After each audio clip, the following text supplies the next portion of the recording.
The definition of polygamy is pretty simple, but the results can be huge, life-changing, and sometimes even life-threatening. As defined in the Encyclopedia American, polygamy is a form of marriage that allows a person to have more than one husband or wife. Although this is the official definition of polygamy, it almost always involves a man having multiple wives. I think this is so wrong, and I want to present some of the facts I've learned about polygamy and its effect on families. Polygamy is illegal in all 50 states, but not in all countries. The United States is the only country where polygamy is banned constitutionally, but is still practiced secretly and has families living in this lifestyle in secret. One might wonder how these multiple marriages are kept secret without being caught and prosecuted. Because they can only have one marriage registered with the state, men get a marriage license for only the first marriage. Their other marriages are performed secretly, and these wives just pretend to be single women with children. Because only the first marriage is registered with the state, no laws are broken. Even though polygamists are often able to avoid prosecution, there are other adverse consequences in this lifestyle. As other secret wives are added, it creates insecurity for the first wife, even though she is the only legal wife. In reality, she shares her wife status with several women. In our busy society today, husbands and fathers often struggle to find family time.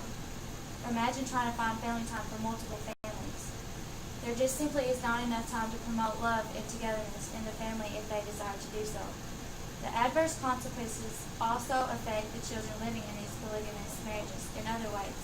Because of the secret nature of the marriages and families, they largely live to themselves and other families with the same lifestyle.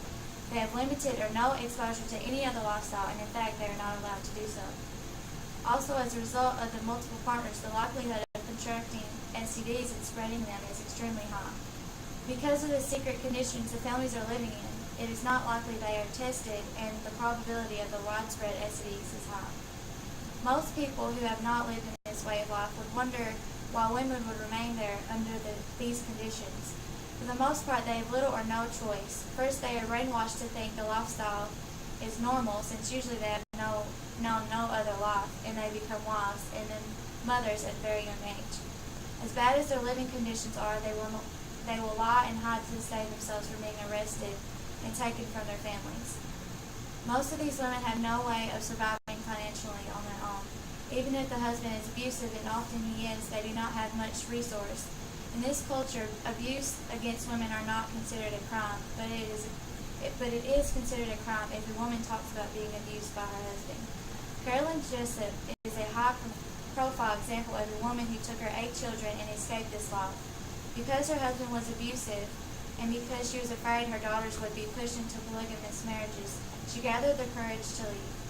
In April 2003, while her husband was gone, she and her 8 children crept out of the house they shared with her husband's other 6 wives and 46 children, and met her brothers who had driven all night to pick them up. Her courage is an inspiration for other wives who are too afraid to try to leave, and her book, Escape, an autobiographical